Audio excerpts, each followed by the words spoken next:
हाय parents.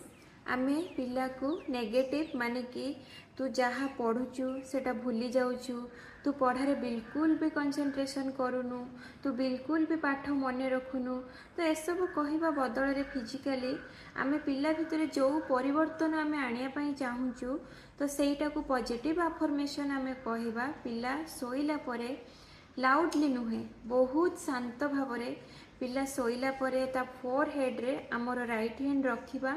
Then आपण पिला भितर जो सब परिवर्तन आनिया पई चाहूचंती सेई सब पॉजिटिव वर्ड रे हमें पिला को कहया पई स्टार्ट करबा। बाबा रे तू बहुत बढ़िया पाठ पढ़ुचु, तू राइटिंग करबा को एंजॉय करूछु, तू जहाँ पढ़ुचु तोर सबू मन रहुची। ए सब जिनस आमे पॉजिटिव वर्ड रे पिला को कहबा। काहेकि ना सेई सब जिनस पिलार सबकॉन्शियस माइंड रे बहुत सुंदर भाव रिसीव करिवो। जो सब पॉजिटिव वर्ड आपण पिला को कहिबे। काहेकि ना आमे सोइला बेले जदि अधिक किए एक्टिव थाए सेटा हैला हमर सबकॉन्शियस माइंड।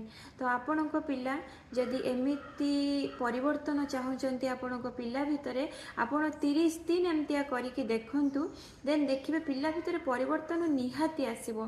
तो अधिक जानिबा पई मते फॉलो करंतु आ मु अछि आपणक हेल्प करबी। आ जदि चाहूचंती पर्सनल कंसल्टेशन पई मते डीएम करंतु। यस।